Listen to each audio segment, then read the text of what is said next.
Good morning, Daryll. Good morning from a bit of a chilly autumn time here in Zagreb. And I see you've got the t-shirt on today. Last time we were chatting, you were in the scarf and a big, thick sweater. So I presume it's getting warmer in Paul. How are you? Ah, Kobus.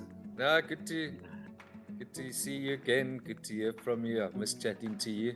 No, it's lovely here. We've kind of hit summer long last after this terribly wet, cold winter. But you'll know more about cold and wet winters coming up.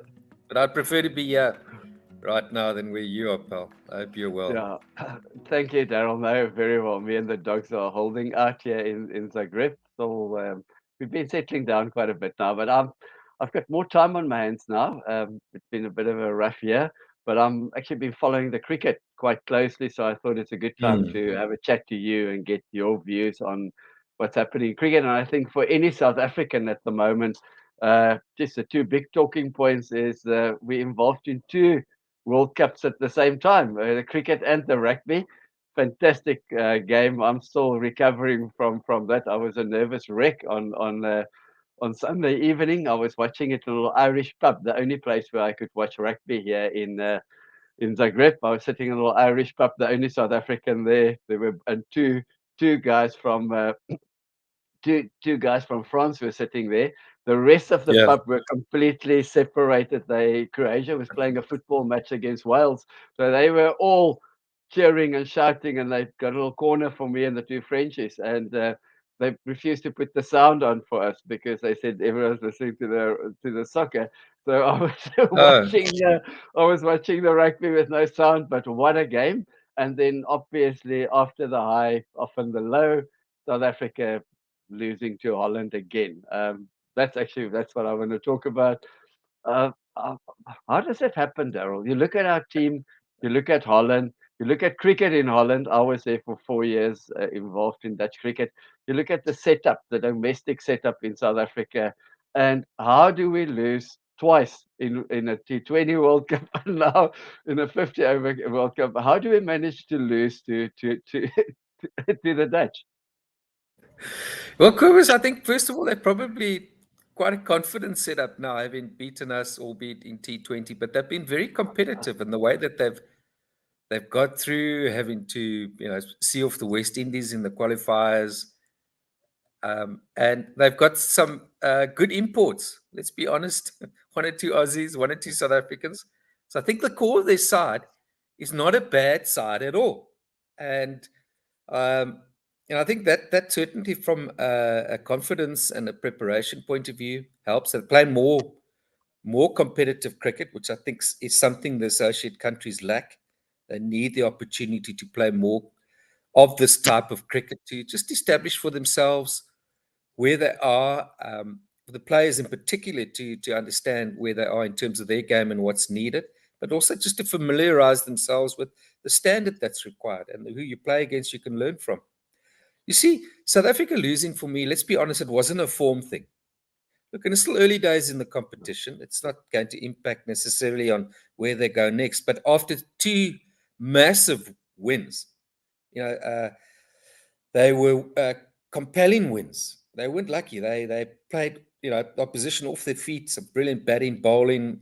They made a massive statement, and then to find yourself losing against the Dutch in Dharamsala, which I think would just taken everybody by surprise. So after those first two wins, you can't say it's a form thing.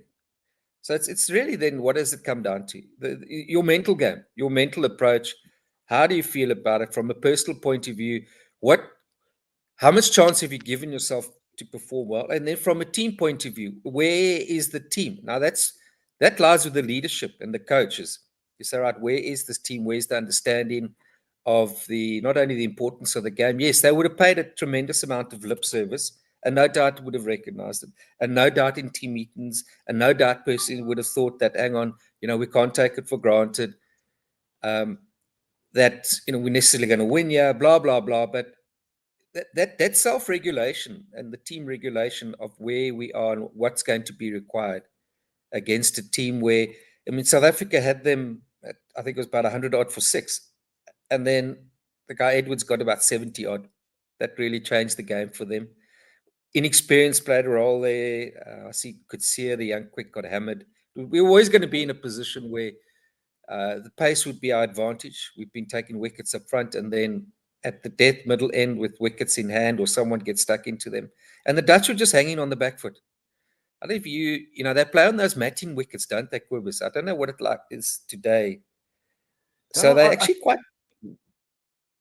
no, yeah. Sorry, carry on. When I was there, that was in 2000. They only had two turf wickets in the whole of Yeah, Holland, but I've heard that they obviously now probably got a few more. But they yeah, play their club cricket, domestic cricket is predominantly on matting and artificial wickets. Yes, yeah. And those bounce a bit, don't they? yes, I they do. remember they actually. Yes. So they used to hanging back. They hang back and they cut and they pull and they give themselves room. And this is what was kind of going down. So I don't think the South African pace and the talk of it bothered them. And then where they really come into their own is that they hit consistently. They don't have great pace, but they consistently hit lines and lengths with just a bit of nibble. And the pace isn't there. And I've always said and always felt this is where we would be vulnerable as a team. You know, when we played well, the cocks come off. That's been a feature of our 50 over cricket for some time now, because he's Quinton de Kock. I mean, he's a remarkable talent. But twice he's got to 100 and he's got out. And how I'm going to talk like this now is the hard talk that they should be getting regularly, which I tell you now they're not getting, not from the likes of Rob Walter and everyone, is that he's going to cost this team. Getting to 100 is not enough. He needs to start pushing to get that 30, 40, 50 more when it's going to matter. And I'll tell you what his problem is, his fitness. He's not fit. You just have to look at him. He's not fit. And if you hear him talk, he's not a trains. He just has a few hits and whatever. That anyway, be that as it may. I love Quinton's cricket. I love the way he bats. I mean, Bavuma's struggling. He's once in a while. At best, he's going to keep it together. Van der Dussen's a good player. He reads the situation. He's your runner ball guy, ranked right up there, one of the best ODI batsmen. The rest, and I would include the Cock as well. Markram, one pace player. One pace player. Sadly, Markram's not worked out the nuances of batting, pacing an innings, reading the situation. Why? Because it's too tough, it's hard, it's massive responsibility. So a lot of them just choose to play, well, that's their game. So when we come off, we're spectacular. Now they found the Dutch hitting a little line and length, top of off stump, nibbling the ball, and they don't know how to play that, don't know how to cope, because their mindset, they were so set in seemingly a way to play. And cricket's a thinking man's game, Cobus. It always has been. You can play T5 for me. And T20 cricket has actually highlighted how much cricket is really from a strategy and a thinking point of view. And we seem to bat in 50 over cricket like it's T20. You know what I mean? We seem to think that 50 over cricket is just a longer version of T20 cricket. It's not. 50 over cricket is a shortened version of Test cricket. And there's a big distinctive difference. But on some days, you can play aggressive cricket and get your 350s, 400, no doubt. But it's on some days. But on days where it's required a bit of cop, I mean, this was chasing down, your little, in our days, 250 was a big score. You know what I mean? It's those when you chase those 240s, 250s, which tells you that, as the side that's put that up, they've batted badly, or does it tell you that there's something in the wicket? So your ability to come and play the circumstances and play to the game, that's what we don't do well enough. And I mean, a guy like David Miller, I don't think I've ever seen or come across a more luckier cricketer that I've in my short time on this earth watching and playing cricket. The guy's lived on T20 and the odd spectacular short periods of 80 or 40 or 120 or whatever balls, and then ridden those waves for over 10, 15 years now and worth 100 million rand. He's never, ever stepped up when it's mattered. And he's never put himself up the order. Even go look at his first class record. Some makes have come and said to me, I should play Test cricket. He averages 30, man. He's never at domestic level batted lower. He's tried once or twice, failed because essentially is shit scared of the short ball. That's his downfall.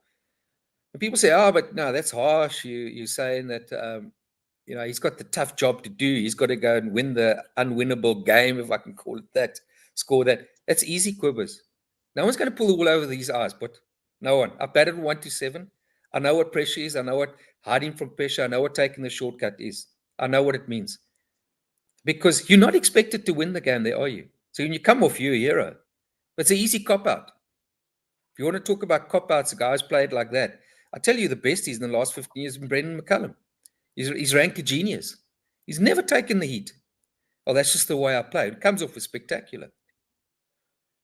So that's Miller for you. So let's just park it there. That's the way he's going to play. Big shot trying to get out. We had the game. Well, not had the game. He doesn't bat deep. He only plays one way. The other guy that I think should come in at 4 is Klaasen. I think Klaasen's a good player. I think Klaasen with Van der Dussen is the one guy that he can pace in innings and play the situation, but I think he's caught up that he needs to play a certain way. I would give Klaasen to read it and play it his way. A 5's a big position. I always thought number 5 in your batting order is a massive position because you've either got to fix up a bad start or you've got to keep the momentum going with a good start. And then at 6, you've got to bat deep. And if you do lose a few wickets, you've got to be in there in the last 5 or 6 overs to see you home. So 5, and you generally coming into in the middle periods where there's pace off the ball, there's spin on. So for me, that's a massive position in one-day cricket. One of the openers in 5, and 7 is a big position as well. 7, I always love the idea that I've got a top batter at 7 because he can bat deep right into the end. I think Edwards bats there. You notice that the other sides have got batting depth, whether it's by design or things. But I love to have a top player at 7, which is not necessarily what he wants.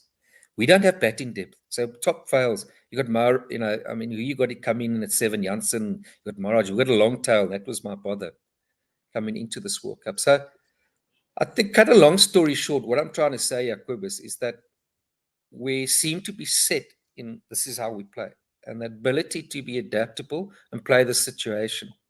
And there's just too many guys who I don't see anyone who's really getting even hard runs. And this is where Virat Kohli, for me, of his generation, has been the best player. People talk about AB and Virat, and let's throw them in. The other one is Kane Williamson.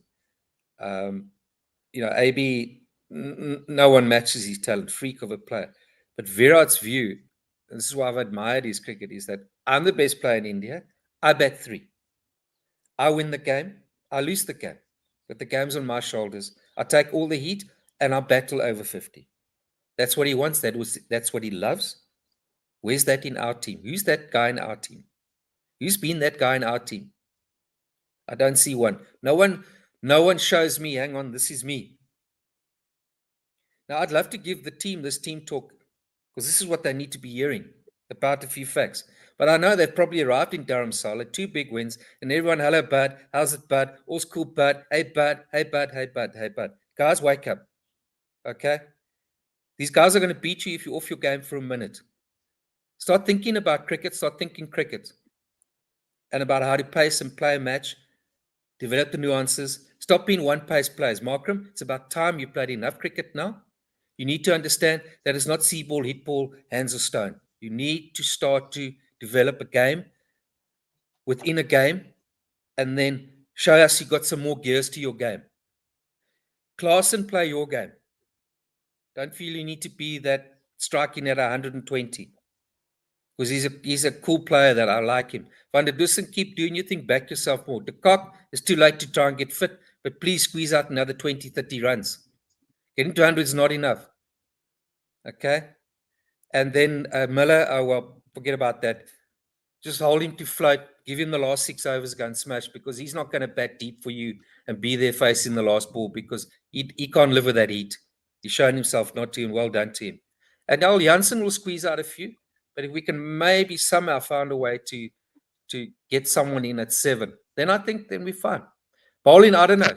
Shamsi, how much is he going to play or not play? And we trying to just bang it in and bowl fast. We need to know which days and moments we can do that. We just, that Dwayne guy, what was his surname?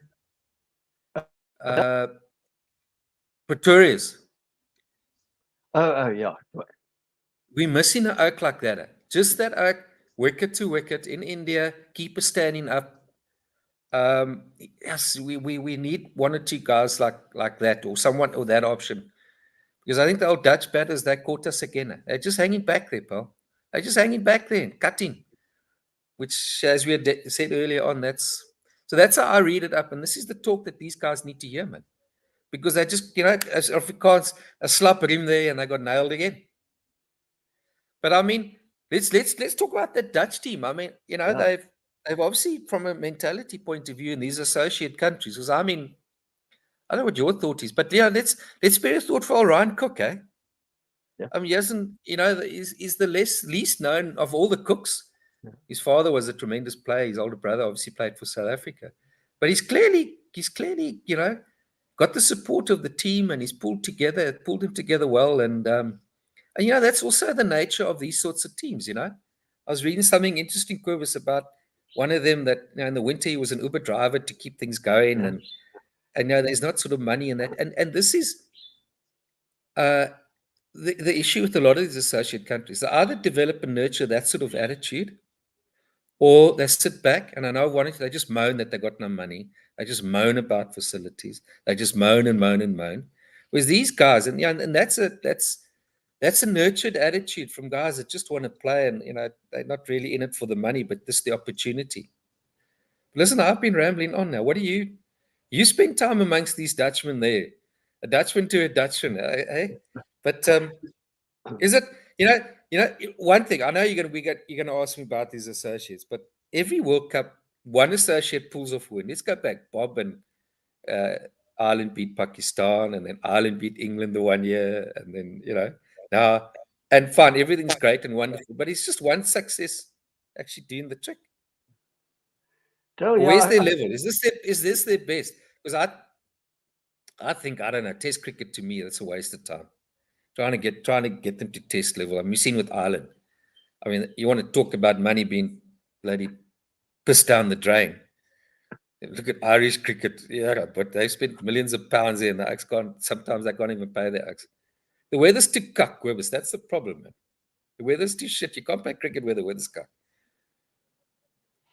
so, yeah, Tell me about the Dutch. Tell me about the Dutch. Your mates there in Holland. What do you reckon? so, yeah, I must say one thing. From I was there in 2000 till 2002, 2003. I was, funny enough, the national youth coach, Emerson Trotman. You know Trotty well. E.T. Trotters. E.T. Trotty, He's Trotty my was mate. he was the national team coach, and Trotty had a fantastic run there. I mean, Holland played in that European cricket championship, and they played against every year they would play in that tournament in that tournament against Scotland, Ireland, and Denmark, and they more often they would win it than not during Trotty's time. He used to, on a regular basis, beat the Irish, and Dutch cricket was at quite a high then. With Trotty there, then sort of internal politics, which is a huge part of Dutch cricket. The Dutch are always fighting with each other. It's Is unbelievable. it? Every second here, they've got a Where new. is it? Where is it different though? Where is it different? Yeah, yeah, you look at Kenya, I was there, they never Uh, stop fighting. So in Holland, every second year, they've got a new voorzitter, they call it, a new chairman, president. And then he lasts about a couple of months or a year, then they get rid of him. So they were always, and then there was a lot of infighting, and it's, as far as I know, it was still but ongoing till Gerber, recently. sorry to interrupt you, but Yeah. is Pakistan better? How's that? How's that dog show? I mean, they have, It, as you say, one out comes in, then yeah. a whole lot go. And the next Yeah, out comes in, he brings in all his mates. And then he and I goes, see then now. all of them Yeah. go. It's crazy. No, and I see now in the middle of the World Cup, apparently, I just saw yesterday briefly on Cricket Info, there's huge infighting now in Pakistan after that loss to India, probably contributed to that. But they now in the middle of a World Cup and they're in a huge fight there. But Oh, anyway, the Dutch cricket then. So there were a lot of things happening behind the scenes, and I mean, Trotty was really doing a fantastic job, and the senior players got rid of him, and then they went through quite a bad period, and then Campbell did a very good job. They found some sort of Mm. stability within the team, uh, and then Ryan Cook, I take my hat off to Ryan. He came in because of Campbell had that heart attack. He had a Yeah, heart attack or yeah. stroke. So Cookie came in. I think previously he was involved with the team as a fielding coach, or Fielding I'm not coach, quite yeah. sure, fielding coach. But then they got him in on a temporary basis and hoping for Campbell to recover. Uh, Ryan Campbell moved on, and then Cookie took over, and he's done a fantastic job. I think he Look, came to people started noticing him with that T20 win against South Africa. All of a sudden, people said, "I'm going to say, well, what's but happening in Dutch cricket?" Yeah, Kirby, let's not forget probably a lot of Ryan Campbell's work yes, has started to, to show its value now. And Ryan is probably either benefiting from it or just picked up on that flow. But they're obviously in a good space. And yeah. look, and winning definitely helps. And getting there helps. But that's not also by coincidence. Yeah, I think very interesting you mentioned that. I spoke to probably to you once, and I think going back in history now, when that Western Province team, something similar, they had Eddie Barlow as coach, Eddie left, and Hilton Ackerman came in, if I got it correctly. And the first season they won those days the Curry Cup, and a lot of people said, well, Hilton is it's on basically still the work of Eddie Barlow. And then after that, things didn't go that well. I think you're quite right there. Probably from all Yeah. that I heard, Campbell was a really really good coach as well. But I think give Ryan his due. I mean, he's a young chap. He hasn't really coached at a national team. He's never coached a team to a World Cup as a head coach. And I think Ryan has put very good structures in place. His ethics within But the team, and he's a very likable guy. If I don't know yeah. if you've met Ryan, No, I lost as a kid, he's I a think. Quibus, the thing too is go back to, if you think of your time, and I think of the time we played against them, how many guys were actually playing county cricket? In other words, how many were playing outside of Holland, gaining that experience? And we they mentioned had earlier, two, Daryl. fourth, Yeah, yeah, they had two. It was Van Troost. Andre Van Troost played at Alma Maris, and he played a bit of county cricket, I think, at yeah, Somerset. I could be wrong. And yeah, then that's Roland right. Lefebvre. Lefebvre played at Glamorgan and Somerset, and he played in the winters in South Africa as well. But they only had And those two. PJ Bucker, remember PJ Bucker? I think he was a seam. He played, yeah, and I Hampshire, think towards middle Hampshire, Hampshire, yeah. But mostly you second take, 11. Yeah, often what works from a coaching point of view? Obviously, a good coach structures. There's the players are comfortable playing, financial gain or not, and you catch a team on an up, and you call a great coach. All these kind of things play a role, but sustaining that excellence, I think that's where it comes in, and the knowledge and the understanding. But I think the point of what I want to get to is that they've got that 4, 5, 6 guys, getting competitive cricket outside of their club structure, full-time professionals. They qualified with the 3, 4 of the guys who couldn't be released by their counties. I mean, take a guy like Van der Merwe was one. I don't know what happened to Brandon Glover. He's quite a nice bowler. yeah, But they pulled these guys in, and then those around them, I think they obviously also got some quality cricketers. Let's not just say, oh, they've got some guys who can play, and that's the beauty of their setup right now. And you know, it depends which angle you want to look from. From a coaching, playing, yes, their facilities, maybe they practice more on grass. All these things one would need to understand. But it's definitely from the Dutch cricket we knew Kubus to now. It's obviously there's been. yeah, But I think what's happened to me is they're playing more competitive cricket, and he's also got a nucleus of some good cricketers now, and that matters. One of the big things too is the greatest motivator for me is competition. When you've got depth and you've got competition, you've got people, nothing gets players off their arse better, quicker, and more regularly is competition. The moment you feel that you need to put in that extra work. And remember, these guys, a lot of them are not full-time professionals. And I think that also adds to their levels of maturity, Quivers. These are working professionals that make a living. They they're supporting families. They know what life's about. They know the ins and outs of life. You know what I mean? When we were playing, even in my generation, myself and this present lot, they got their heads so far up their asses, they don't actually understand what life's about. It's more about how much money the Game Boys and PS4, 6, 9, 12, I don't know what it is these kids play with. So in terms of hardened realities about life and opportunities and grabbing them and making the most of them, a lot of these acts, this is why I love these sorts of stories, because guys being Uber drivers to make a living, guys having to find extra work, being without work, you know what I mean, delivering milk, and that. These are hardcore realities. This is how you get to do and follow your passion.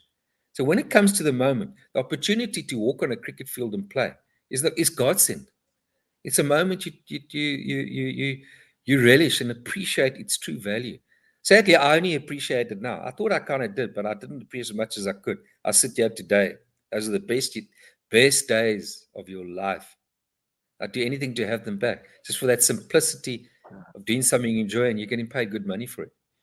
So, yeah, I think all of these factors combined you know, you could say, well, there's a culture, right? It also impacts a lot on the team and the players and the setup. Now, how's the board? Who is the board? Who the leaders there? You know, all of these things come together into this pot of creating a culture of, and they haven't this. I don't think it's by just luck.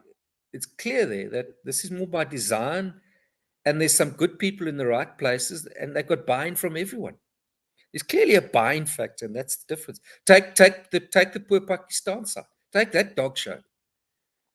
Before the World Cup started, there was a Baba Azam and there was a painter they were fighting. They've got a director now, Mickey Arthur, who sits in England. I ask you with tears in my eyes, he's got a full-time job coach in Derbyshire. He's a director who they think they can fly in. They look in ordinary, but look, we know Pakistan. They can get swept up. They can get swept up in a heartbeat by all sorts of stuff. And they believe they can be bulletproof in half an hour. And God knows what's going to happen next with them. You know what I mean? But Arthur comes out. I thought it was such a tame comment. Oh, well, it's more like, it looks like a bilateral series. Why wasn't the Pakistan song being played? I mean, what do you expect coming to India? How mentally prepared are you? You should expect nothing to go right because you're Pakistan. Don't moan about visas. Don't moan about this and that and that. So you got your director of cricket moaning in the media already. You Pakistan coming to India, period. No moaning. Expect one thing, guys. Everything is going to go wrong because we're Pakistan. Are you in the right space? Where are we? And I can tell you now, there's resentment coming from all angles about him being there. So he's feeling it. You've got Inzamam, you've got, again, chucked out Al Ramis, got the next again who's now completely changed that, thrown out Imran Khan's. You took it down to 6 state sides. Now they've changed it now to corporate owned teams and league. All this nonsense affects players. And I tell you one thing, Quivers, cricket's no different to life. When the pressure hits the fan, the cracks get exposed. It's like relationships, it's like marriages. It's no different. When the shit hits the fan and you're under pressure, the cracks become exposed. All the stuff oozes out, pal. And you just have to listen to comments, look at body language, look at reactions to winning and losing. Comments get made. This is where I spend my time. It's just, playing devil's advocate, reading between the lines. I listen for what's not been said. I'll look for what's not been done. And that's just the little things that I believe in, which make it all up. So we're back to the Dutch. Daryll, no, I'm going to Associate. leave the Dutch. What I'm going about to the leave the associate? associate as well. I'm going to ask you, very interesting for me now, let's listen to what you've just said about the Indian team and the New Zealand team. To me, seems to Yeah. be, in my view, the two form teams in this tournament. they both seem to be doing really well. They both, they've. What's your views on that Indian team? And do you think a possible India New Zealand final? Very early days, but they definitely look like the two form teams to me. But early days. I, India of all the teams have got all bases covered, eh? They've got pace up front. Look, in India, under the conditions, we knew that we were going to get big scores there. So if you can nip out one or two with a new ball up front, or you get a good start with a bat, that's 50% of the game in your pocket. But India bat deep. They've got spin options. They've got Al Bumrah back. They've got Siraj. India's biggest threat is going to be India themselves. Overconfidence, passing the buck. You know what I mean? But they've got, from the batting, they've got Kohli. Will he play another World Cup? I definitely think so. You never know. He's out to prove a point. They've got a good few guys. They've got a competitive squad. There's always questions asked. They come under a lot of heat from the media who like to make stories because they have to make stories. So I think that might keep them on their toes. And I think you've got a very astute leader there in Rahul Dravid. So my thoughts of, they are, their biggest opponent is going to be themselves. They're just overconfident. But I think their leadership, one or two players really wanting to do well, might just keep that in check. But on form and the fact that they've got all the options covered, they have to be firm favourites to be in the final. New Zealand are an interesting bunch, and I think Williamson's a big blow. The fact that Williamson might not play, that's massive. But I think New Zealand are, just quiet achievers, and I kind of like they talk about culture now. I want to talk about the way they approach things. They're just quiet achievers who just very humbly go about trying to win and be who they are. But they're a good all-round team. They've got depth. They bat deep. They competitive with the ball. Fielding wise, that's too often overlooked. Is the importance of fielding because let me tell you something about a World Cup. In '96, we played. Our first game was against the UAE in Rawalpindi, if I remember. And Gary Kirsten got 190. Yeah. And the UAE was captained by Zoltan, and the rest were construction workers. And then you had the Sultan who walked on there. What a dog Donald. show that was. Donald hit him on the head because he came out in the Richie Richardson soft cap, 3/4 sleeves. Yeah, still had one of those old cotton cricket shirts on, Gary Sober style. It wasn't buttoned up. It was open to about the belly button. What I tell you, when Alan saw this, Alan said, I'm going to hit him first ball on the head. I tell you, we walked in there, we knew first ball, it was going to hit him straight on the head. Anyway, I tell you, when I walked on that field, I thought, hang on, don't lose today. And play proper cricket. This is a World Cup, Man, Paul Boy's first team would have beaten that team. I mean, but it's that, hang on, whoa. It's just a funny little different sort of feeling. So, it's going to come down to fine margins in moments, and often fielding plays a massive role. That half chance catch take, and you can look back on moments. So I think, look, we're still early days, but sides, got to keep a check on run rates. I think, New Zealand are good there. India are good there. We good there. So you need to keep an eye on that. Weather, you can't predict that. That's just going to be luck of the draw. But I like New Zealand. I just think Williamson, talking about taking on the heat like Kohli, Williamson, as I mentioned earlier, he's one of those guys, who thrives and wants it all and wants to bat 50 overs if he can. And Virat's the other guy that I see. I mean, look at England. England also, I don't know, England are on a walk. I don't know. They're playing a game. Also, they're not playing the situation. They're playing baseball as T20. They're thinking, you got to get back to a bit of a different mindset.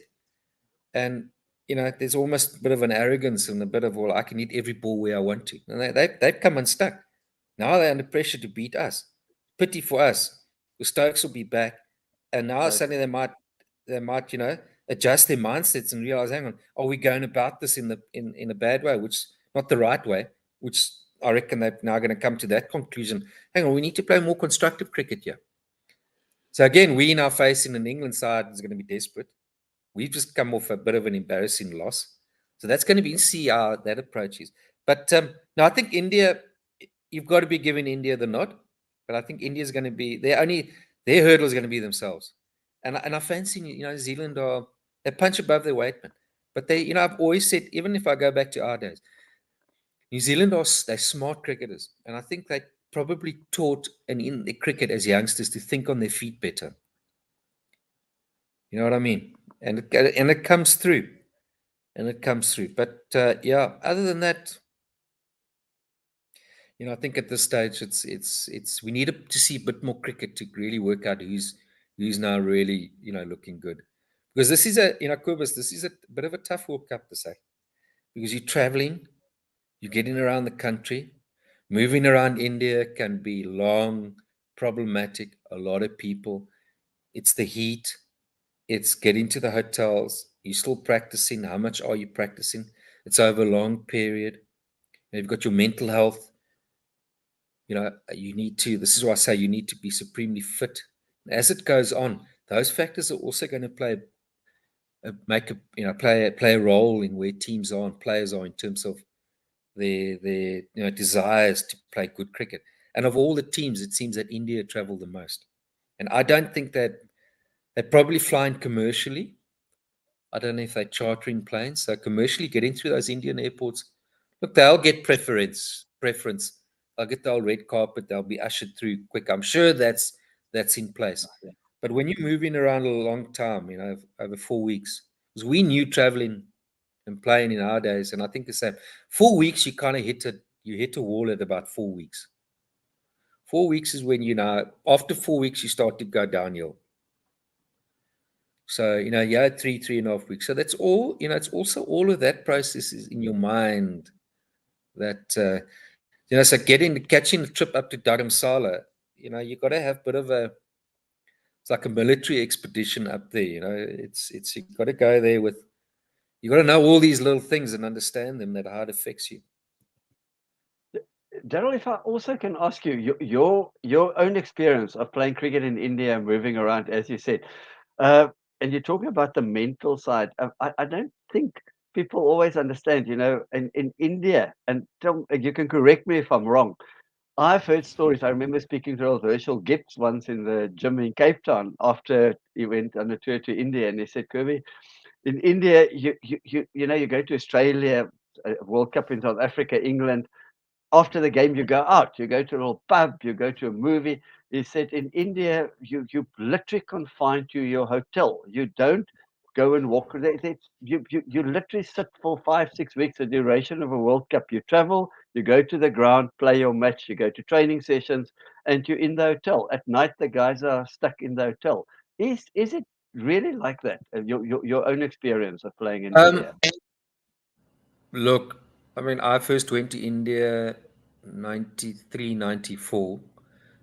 And I've literally since then gone back to India every year. I mean, I was there this year again. So I've seen the change in India across all aspects. In our days, then you talk to the guys who used to tour there in the 70s. Then you want to hear stories, Quivers, like you can't believe. India today is a fantastic tour. It's a fantastic tour. I mean, the grounds, some of the change rooms that we had to, some of the buses we had to get onto, change rooms that we had to live in for 5 days, some of the hotels. India today is magnificent, the best of the best. You can still, now you can go and find a lovely Mediterranean restaurant Wow. down outside, fantastic food. Look, the amount of people and getting around and about, yes, you can't go strolling and go and sit at a nice beach bar and have a dinner. Movies, you're not really going to go to movies. There are movie houses, there's shopping centers. You could be walking around anywhere in the world. There's pubs and restaurants. You could be in New York, you could be in London. So no, it's a very different experience. The airlines, there's more than, I mean, they got 6 7 airlines who operate embarrassingly better than most airlines in the world. It's just the multitude of moving, that kind of, get inside from the hotel through traffic to the airport. But once you're there, it's going. You know what I mean? Then getting to the next. They might be getting military escorts. I'm sure they are, just to open up the road so they can get to A and B quicker. Because that's what kind of wears you down a bit. But you know, their five-star hotels and experiences are magnificent. Look, I mean, what if you're in? I mean, England's you don't really get out in England either. If you want to maybe get a bit of peace and quiet and go somewhere, that's probably what you won't really find in India.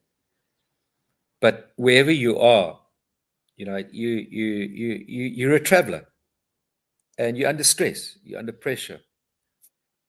You're gonna hit a wall at some stage, and how you react to that. But the India that we knew and Herschel knew compared to the India Yeah. today, I can tell you it is chalk and cheese. Absolutely. I love going to India now and I love experiencing it. To me, it's the most incredible place. But you, you, you, you know, the best way to go there is to expect nothing, which doesn't happen anymore. Expect nothing to work. Expect nothing of nothing. And if anything does, you're grateful for it and just get on with it. Then you're fine. Then you're fine. But it is a mental race and a mental adjustment, which touring is in any country. But it certainly does offer you. I mean, Dharamsala would have been beautiful. I don't know how much time they got to spend there.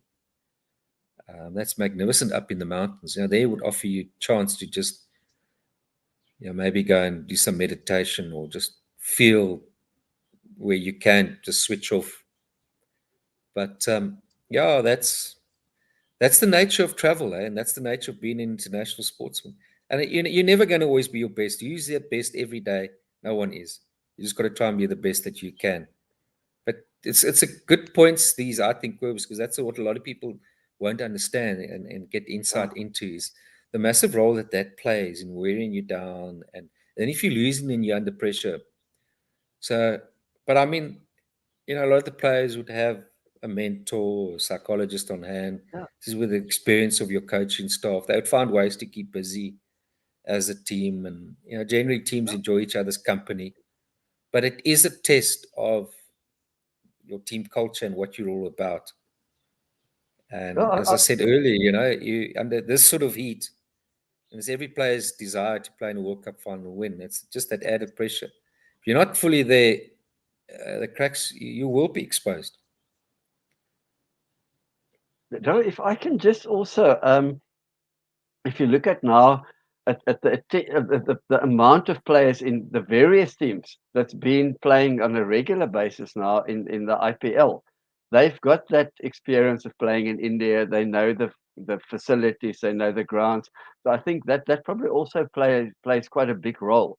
You look at our South African team, Miller, Markram, most of these guys they've played in Rabada, they've played Mhm.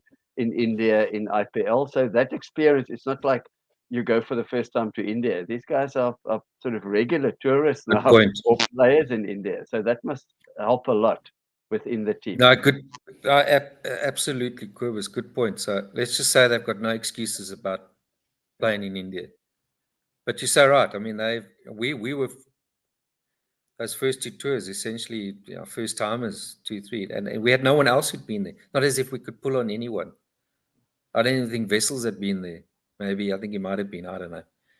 But yeah, I mean, as you say, if most of these players are international teams, not most, but a good few of them, I would think. India's their second home, isn't it? yeah. Because So if they'd I be very remember, familiar with, yeah, yeah, if their I second remember, home. And sorry, not too long ago, whenever teams played in India, I remember South African teams in the maybe 6, 7 years ago.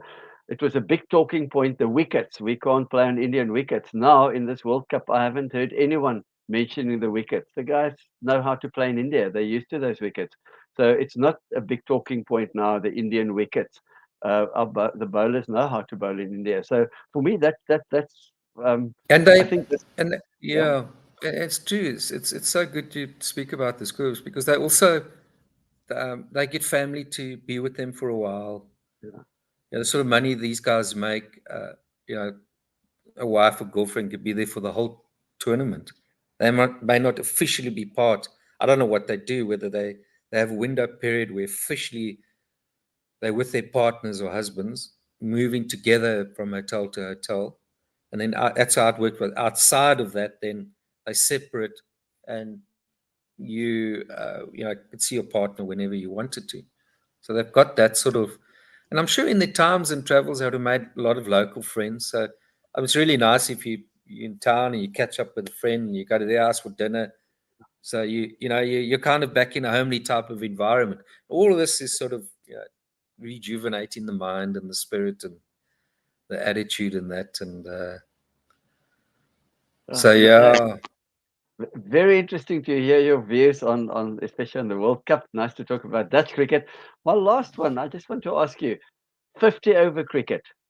Do you think the future of 50 over cricket, with the amount of T20 cricket now, all the leagues we've got, Test cricket still hanging on, where do you think T50 cricket sees a place for itself in ODIs in the future? I look. I think firstly, whatever you're putting out there's got to be massively competitive. Then people are going to watch, isn't it? So the trick in all of this is to find that non-real competitive, boring cricket that needs to be weeded out. And the talk is obviously you've got your best teams when there's good test cricket. That's great to watch. But then that which isn't, what do you do about that? T20 now with cricket being in the Olympic Games, which is just incredible news, Quivers. I think that's actually a massive game changer. I don't think we actually right now can tell. I think only the future will tell us what a massive difference that is going to make to this game. And especially with the girls, and that's growing quicker than the boys' cricket at all levels in all countries, being part of it as well. This is extraordinary. So that just argues and strengthens T20 cricket's case big time. 50 overs seems to be the one that's been considered to be it's got to go. But I like 50 overs because in all of this, you get a bit of test cricket, you get a bit of classic run a ball 50 over cricket, and then you get an introduction of T20 skills, whether that's in the middle, the end, or the beginning. But it's our best chance where we can see a bit of everything. The test cricket, I think, the lessers and the lesser series, bilateral series, we know that doesn't really help, doesn't help anybody. That might become more focused on the best. T20 is unavoidable. That's just going now with Olympic Games, and players are going to. Reality is, it all comes down to money. Look at the cock again. Said, "Cheers, cricket, South Africa. I'll come and play 50 over cricket when you need me, but don't force it upon me." So what did he do? He gave them a fat toffee and said, "Cheers, I don't need you."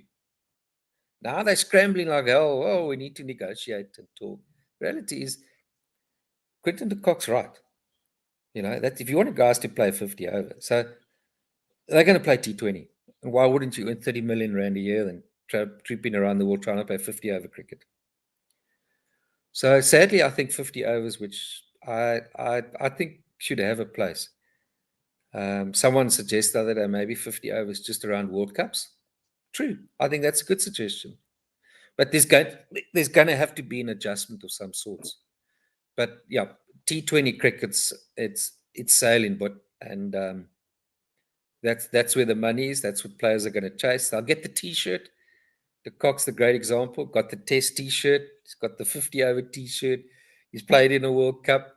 Now he's going to cruise, but fish, play golf, live in Eisner, have 2-3 nets, play 4 tournaments a year, and make 40, 50 million rand a year. How's that for a jaw playing cricket, but how's that? And you know what? He hasn't won a net or two, walks into the first 2 World Cup games, gets 100. But he's not fit. Quinton, you're not fit, but you look terrible and you need to lift your game. And he's the keeper. And he's going to get 100, and if another 30 from him when it's there for the taking, he's not going to get. And I'll be the first to say, but I do love his cricket. I do love him. I love his cricket. I love his attitude. But we won't see the best of him. He's like AB. Sadly, we're not. We never truly saw the very best of AB for a long time. And I think these sorts of pressures around how much cricket, where they're playing. And quite frankly, it's player power now. Boards can't start to dictate and say to you, nah, you've got to play so many games first, and you got to bullshit, man. When there's a soccer World Cup, Messi plays a few warm-up games, they all do, and they pitch up for the World Cup. They're playing the big ones, the rest they can play their club soccer. Why is cricket trying to have a heavy hand? The West Indies tried it. It decimated their cricket. Their board tried it. All their players left. I said, cheers, we don't need you. They haven't recovered and they never will. So I think sadly, Quibby, I think 50 overs is probably going to end up just being a tournament, which is cool. T20 is just going to go massive, even bigger, and the US, and we know all of those stories. But in all of that, it'll be interesting how they come to a solution around Test cricket, because it does produce some of the very best cricket. But how often is that? And financially, you listen to those guys who sit on that side of the fence. Test cricket doesn't pay. It doesn't pay at all. So where that becomes 4-day, I don't mind if it becomes a 4-day affair. But bilateral series is rubbish, man. That means nothing. You need a minimum of 3 to 5 tests. And who plays that? I don't know. As long as the games keeps being played and interest, but that's we must follow this whole Olympic thing very closely, because I was reading something closely as well that with the country and all countries now, you have an Olympic sport, whatever that may be. And my other love, squash, is Olympic sport as well, which I think is amazing too. Now governments and the Olympic, what do they call it, body as such, suddenly it opens up further funding. So that's going to talk about associate countries and whatever, and who qualifies in that. That's probably going to have to be, I don't know, will they introduce will they work with ICC rankings, or it seems that might be now. So this all needs to unfold. So, I think funding all round is going to, more is going to come into cricket, and it's going to be brilliant, eh? Absolutely amazing. I think at the end of the day, they had no choice. Second biggest sport in the world. They're going to double their viewership. Think about it, IOC. And, in terms of Olympic Games, the javelin thrower, they're starting to now feature in sports they traditionally didn't. And they're going to, in the next 15 years, going to become a powerhouse. And that's your audience. I was reading a stat. Virat Kohli, talk about all social media following. I speak under correction, but this is what I read online. He has a bigger following than LeBron James, Michael Jordan, and Tiger Woods put together. He's got 315 million followers. Now you throw in cricket, IOC is going to double their viewership of the Olympic Games. It means double more money as well, I guess. So it was a no-brainer. But it's great for cricket. I think it's so amazing. I'm very excited about that. Yeah, Corvus. Daryll, thank you so much. Always, it's a highlight of my month every time we do these talks. First of all, nice to just catch up as a mate to sit and chat. It's lekker, man. I really enjoy this, and to hear you read some of these stuff in the papers and that, and then to talk to you about cricket, your insight. I really, it's not as much about the podcast for other people. It's just having such a good cricket chat. Yeah, I can have it too. I really enjoyed, Daryll. Listen, mate, thank you so much.